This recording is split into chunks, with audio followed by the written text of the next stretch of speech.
Welcome, everybody, to Cinema Royale. I am Travis Hobson of PunchdrunkCritics.com. And on this week's show, we are talking Avatar, The Way of Water. We've only been waiting 13 years for this, Chris. As you can see, this is my man, Chris Bumbray of JoeBull.com. We're here to talk about this movie. We've been sitting here like the whole time just waiting for 13 years. Like, we've just been sitting here waiting for it. And now it's here. So the only thing that's happened is that we've each gotten older. Oh, sure have. Yeah, well, I have. Your beard's got gray in it now. Have I known you for 13 years? We met at Sundance like 10 years ago or something like that, though. It's been a while. Yeah, man. It's true. But it's crazy when I think about how long it's been since that first movie. Yeah. And I think for like a lot of people, I never thought it would happen, to be honest, because it was getting delayed. Yeah, same. Yeah, same. Didn't think it would ever really happen. But also, I think like a lot of people, I didn't really like watch it a bunch of times in that time, and I had to like revisit it when they re-released it a few months ago here. They re-released it in IMAX, and I went back and watched it, and I was like, well, shit, I actually really like this. Yeah, it's weird because it felt like it had no pop culture footprint, like it was like, go to Comic-Con and see people dressing up as the Na'vi, like it's but then again, it was like the biggest movie of all time when it came out. Like, it was huge. It was this weird thing. And then my thought was like, is it gonna have an audience for the sequel? And I think that, like, we're gonna get into it, but I think the reason it'll be successful is because the movie is just really good. Yeah, I think if it was okay, it would be a huge flop. Yeah, I think I agree with you on that. It's like I watched it and I was like, wow, there's a lot more to this than I remember. The movie looks stunning. Like, still looks amazing. Like, you go back and watch it, and I was like, I think I let other people's sourness on it kind of like infect me a little bit. What made me mad about the original was just that the story, I felt, had been done so many times, and I was kind of annoyed. Like, because it's Dances with Wolves. It's a man called Horus. It's The Last Samurai. I knew we were gonna say the same thing.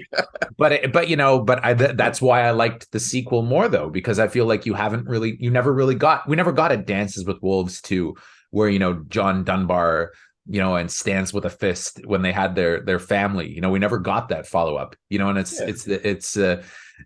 that was, and there was never a Last Samurai 2, so I think that's what makes it fresh, because we've never gotten the second chapter, and I think that's what made the movie for me. That's what made it really good. Yeah, so this sequel, it takes place 10 years later, and we still got Jake Sully. Well, it's more than 10 years later. It's like 15 or 20 years later. I believe it's 10. I think it's much more than that, because his sons. Well, they say it's 10, but it feels like it does seem like it's more, because they have his sons are adults, like, especially his old son is a teen, basically, like an older teen. It seems like it could be that the Na'vi just age differently, though. Yeah, that's possible too. Who knows? Who the hell knows? But basically, we've gone forward some years, but they're still under attack by the sky people, the humans.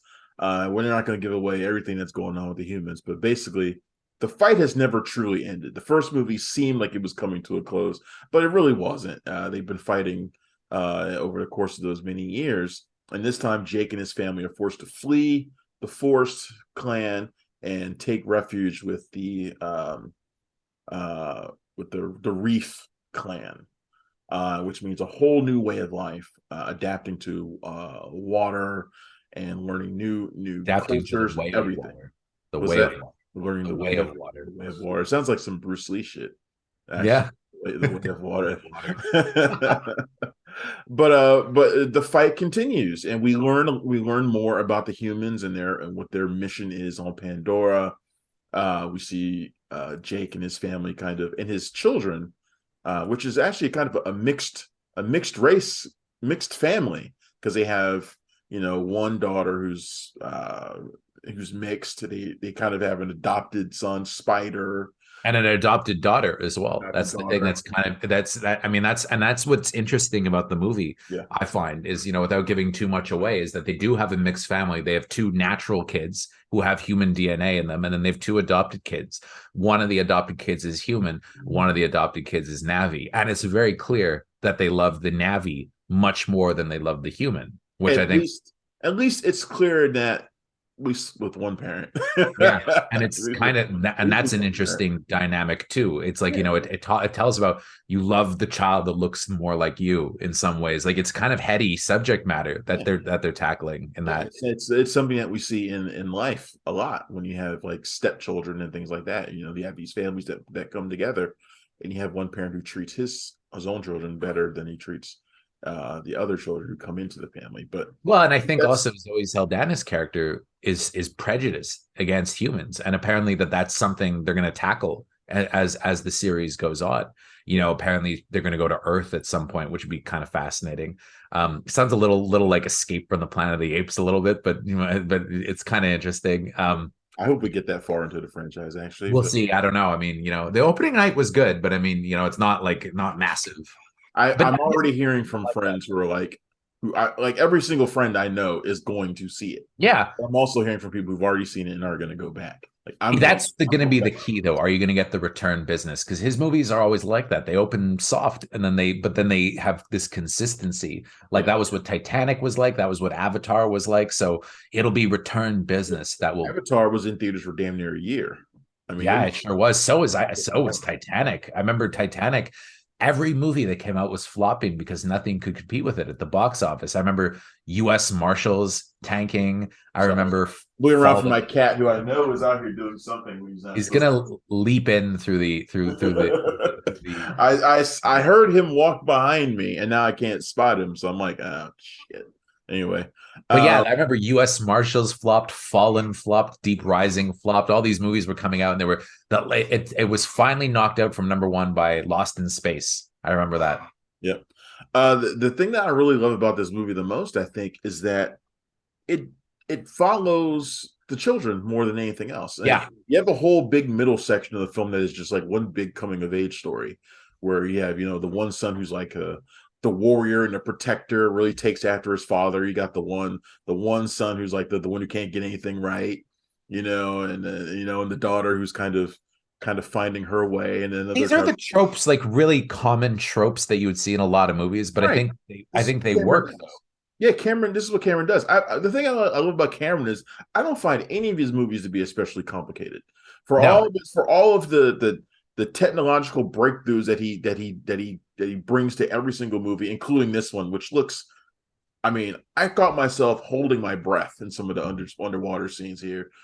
I hate deep water. I hate being underwater. I don't like it. I felt myself holding my breath because it just looks and feels like you're in there so much. It's insane how much this looks better than the original, which looked great too, and still looks great. it's really realistic looking, and I remember like it was almost overwhelming because we saw it on an amazing screen too, in like Dolby Cinema in New The higher York. frame rate, right? Yeah, and I remember walking out of the theater to go to the bathroom at one point because it's long, and being like, "Whoa!" Like it was just like being back in the real world all of a Yeah. sudden. But it was one of those things like the CGI in the movie is so incredible. Like the effects work, like it's beyond anything we've ever seen. Like I'm reading some reviews that are complaining about dodgy CGI, and it's like, what the fuck movie were you watching? Like it doesn't make any sense. And No. that's just people nitpicking because they're always going to nitpick. Yeah, I mean, I liked what James Cameron said about Marvel. It's like it's not even close to the same. Like the CGI, it's not even close. And it's not, and it really isn't. Like Uh, he's pushed the envelope once again with this movie in a way that like I don't think anybody's going to be able to follow him because I don't think anybody takes the time that he does to get it right. Nobody does that. yeah, there's one thing I love about Cameron. He puts himself out there when he makes these movies, man. He takes the time, he spends the money, he does everything he needs to, and he gets movies like this that are probably going to make $1 billion. Mm, But he doesn't make a lot of movies. He doesn't no. do it. So when he does make something, it's an event. And these Avatar movies have become an event, especially now. And I think if they're going to come out every couple of years or whatever it is that these are supposed to be coming out, they're going to be events every time they come out. Um, I hope it performs the way they need it to perform though, because I think it's a great movie, and I think that, I am disappointed because I feel that like a lot of get our down, get down. Oh my God, he's not listening to me. Get down. Thank you. being That's bad. ridiculous. See, that's the guy I should have to do it. Yeah. He knows my back is turned. Mine Uh, is likes to swap Laura when she walks by, just with his paw. but he did that to me yesterday, and I nearly threw him across the room. He needs to get his claws. He never does that to me. That's the thing. He comes and he sleeps on my legs No, and but stuff. I love the way this movie follows the younger generation because, look, if this thing's going to go for 5 movies, there's going to be a passing of the torch. There were parts of the movie that kind of made me laugh though a little bit, like when one Navi calls the other Navi bitch. Like I thought it was like, yeah, bitch, this is the way it works in the water, bitch. I know, right? Or Yeah, like yeah. or like the shot of like the water Navi girl, is supposed to be hot, and they're like, oof. I kept waiting for somebody in the theater to go, She like damn. she came out of the water like Halle Berry and died Yeah, another day. She just yeah, like I kept waiting for somebody to go, ooh. Like that was kind of fun, but it was but I like that stuff though. And it's like, he does, his movies are really simple, but also like, I was late to it, right? You and I were both like 20 minutes late to this movie, Yeah. and we were able to jump in right away. Like it's not something that's super complicated. And I like that sometimes. And I think the last hour of this movie is amazing. Like it's one of the best final acts of a movie I've seen in a really long time. It's Like it was incredible acting. nail biting. I didn't know who was going to live and who was going to die. I was totally invested in the That's the characters. thing. That's the thing. I feel like we're more invested in the characters in this movie. And maybe it's Mhm. because the movie doesn't follow the same kind of familiar path as the first one does. But I Yeah, was totally invested in every single character. me I too. despise the humans. Like I Oh despise yeah. Oh God. Yeah, they're the evil, especially the race. one that's like the whaler. Like, yeah, Yeah, that guy was yeah. terrible. Like these guys, like I hated them in the first movie too, and I hate them in this one. I hate them more than like almost any other villain in any other movie. And like I'm a guy who usually roots for bad guys in most Mhm. movies. I hate the humans in this movie. But there's also some interesting developments. And like I said, I'm not going to give away like plot points across certain characters, but there are also developments with some of them, or at least one of them, that makes you like you see like a future where his character is going to evolve and kind of grow and maybe perhaps become Yeah, different. I mean, I thought Stephen Lang's Quaritch, is that the name of the character? He was my favorite character in the movie. Like, and he was the one that I was the most invested in. I think part of that is Stephen Lang's. I think Stephen Lang's a great actor, but he was kind of his arc was fascinating, and the way that it's going, I really liked. And I loved the character of Spider. I thought he was great too. I think that's a star making role for Jack Yeah. Jenkins, who plays that.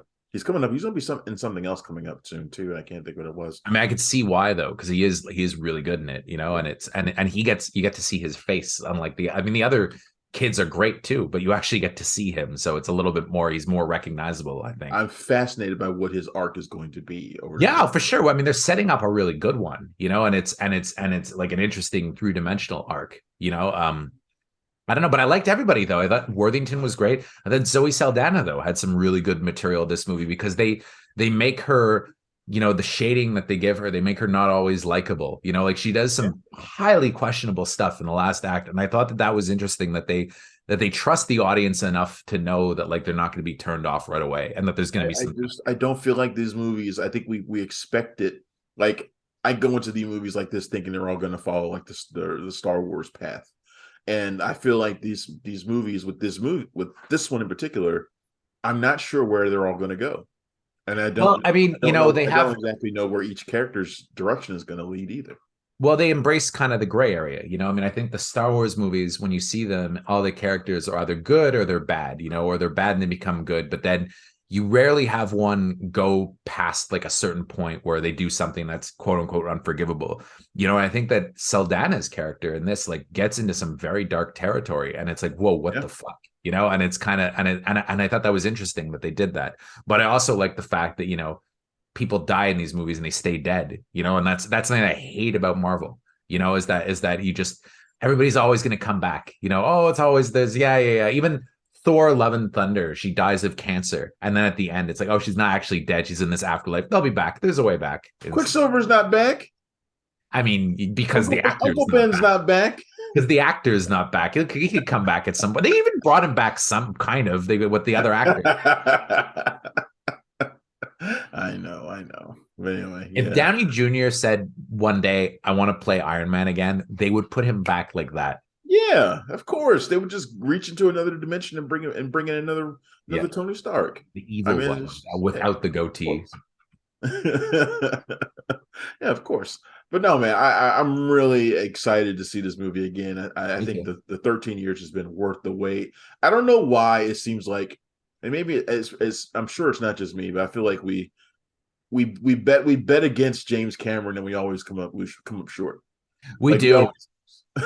My only thing about this movie though is that like I'm gonna have a hard time picking a good screen to see it on because I don't know how it is where you are, but in Montreal, a lot of our screens are really shitty because Yeah, they just everybody's like saving money these days and the lamps aren't right. And I know that this movie, if I want to see it good, I'm gonna have to see it on an IMAX screen. It's because yeah, it's the only way that it's gonna look presentable, you yeah. know. And it's there are gonna be so many versions of this movie that are gonna be out there that are gonna look like shit. And it's gonna be one of those things. If you don't see it the way it was intended to be seen, you're not gonna like it as much. Yeah, I agree. I'm going to see it on the Smithsonian IMAX. Yeah, I mean that's kind of what you need to do, right? Like we have a really nice Yeah, IMAX theater here in the Old Port, and if they show it there, I'm gonna go see it there because it'll be yeah, amazing looking. yeah, definitely worth it. It's Yeah. funny because the Smithsonian IMAX, like all the showings were sold out. So it's like I Mhm. just got the last one on Sunday. So it's just Yeah. like, yeah, it's like I guys like, hey guys, I got to jump on this because it's going to be gone in probably like 5 minutes. So Yeah. I mean, people were really excited to go see it, especially on that screen, which is the biggest one Yeah. in town. So Avatar: The Way of Water is in theaters now. I recommend everybody go check it out, and it sounds like my buddy Chris recommends that too. Uh, Absolutely. 100%. Chris, you got anything coming up you want to tell people about over at Joe Blow? Not much. I mean, we're doing Some super secret Chris Bumbray project. a lot of Christmas stuff coming up. I mean, the video that you narrated for Lethal Weapon is coming up next week, of course. We've got The Christmas Vacation one went up already. Christmas Vacation too. Yeah, those are both coming out next week. So yeah, make sure to invoice for them. I And was I then was I was, I we was got looking on the site the other day, and like under the most popular videos, most popular stories right now, they're all videos of mine. All oh stories really? with the with my voice on them. I Just mean, yeah, I mean, let Burge know about that. It's like, hey, every time this guy does something, it becomes popular. I update that widget myself. Fuck. All right. I'm the one who decides what the most popular is. Yeah. Oh well. But it's Anyway. still, hey, they're doing fine. The videos, the views are good. But yeah, no, yeah, we got a lot of Christmas stuff coming up. I can't believe that it's only a week away. Funny enough. I know what I was going to ask you about. Did you see I opened the that martial arts channel box that they sent me? Yeah, was anything good? Didn't look great. It wasn't great. It wasn't great, but I had never even heard of that channel before. Yeah, it's Well Go USA, I think. I figured it was because Yeah. Wellgo and I are in communication all the time. Because they've got some good stuff on there. I was looking at the Oh channel. yeah. There's something We else only they just just got sent us the other day that I'm gonna get one of our other writers to cover. But I yeah, don't think we get that here in Canada though. Like we just got Pluto the other day, and it's still like very limited the amount of stuff. But I've just been watching Baywatch like a nonstop. But oh man, these new Baywatches though, like I used to love that show, but like they remastered them, but they changed all the music, and it's so bad. Like the music that they put in is so terrible. There's an episode where Mitch is like fantasizing about what his life would have been like as a rock star, and they played "Looking for Freedom," like the whole music video. But then they dubbed in like some fucking random song that just came out, and they couldn't even get the rights to David Hasselhoff's music, and it no, was so pathetic. yeah. So you're up there in Canada. One of my favorite all time shows is a Canadian based shows. Once a Thief. Oh God, Once a Thief. Yeah. Ivan Sergey. That was where I was first introduced to Sandrine Holt. Sandrine Holden, Ivan Sergey. Sure. I used to watch It that. was one of my all-time top shelf babes. Oh, what did I just see her in? She was in And she still acts a lot. She's around. no, she was just in a movie. Oh, she was on Better Call Saul. She had an arc Yeah, on Better she Call was on that. Saul. She's on some Showtime series too. She's still around. In fact, Yeah, she's gorgeous. she's just joined a pretty big movie like just that's coming out. Sandrine Holt's amazing, but Once a Yeah, she Thief, still looks really good. I can't remember what channel it was I used to watch it on. I think it was on Showtime. Like Yeah, that was a remake of John Woo did the pilot, and because yeah, it I was remember. one of his movies, and it was like yeah, there were a bunch of shows that got like Counter Strike with Simon McCorkindale. I remember it was like Mission Impossible Canadian style. So the budget was much lower. The missions weren't quite as elaborate, Yeah. Most of the missions happened in Ottawa. I was Occasionally they get to Toronto. Yeah. Oh my But yeah, god, dude! I used to love me some Once a Thief, man. Oof. yeah, that's a thief. I never super got into Once a Thief, but I used to watch a lot of those shows. Like there was this one Viper with Michael Dudikoff. I used to watch that show and all these because they were just on all the time. So we have to play 30% Canadian content here. This So sounds like the Canadian equivalent of our like USA Network shows that would be on like Silk Stockings and that's a stuff like Canadian that. show. That's the thing. Most of the USA Network programming was stuff that they bought from Canada that was produced cheap and that would fill out the schedule. It's still that still happens. Like Flashpoint is a Right, Canadian. right, yeah. You know, they do that. They're cheap because you could do I the Canadian stuff I really watched cheaply. more than my share of those shows. 'Cause I know I've seen every single episode of Silk Stockings. So Yeah, yeah, me too. I like that show for obvious reasons. yeah, I know, right? Anyway, That Red Shoe Diaries was another good one. oh yeah, oh We yeah. want to do a gone but not forgotten on it, but it's like it's for sure going to get flagged for content. So A Gone but Not Forgotten for Silk Stockings or Catch or Once a Thief though would be fun. I could see a Silk Stockings one doing pretty well. Yeah. Silk Stockings, I think would do really well. That would be fun. I'd love to voice that. All right. Anyway, we've gone off on a tangent. I'm not even talking about Avatar anymore. Thanks everybody for tuning in to Cinema Royale. I'm Travis Hobson. I will see you next time. Goodbye. Thanks for checking out the show. If you like what we're laying down, please subscribe to our channel and click the bell to receive notifications for all of our latest stuff.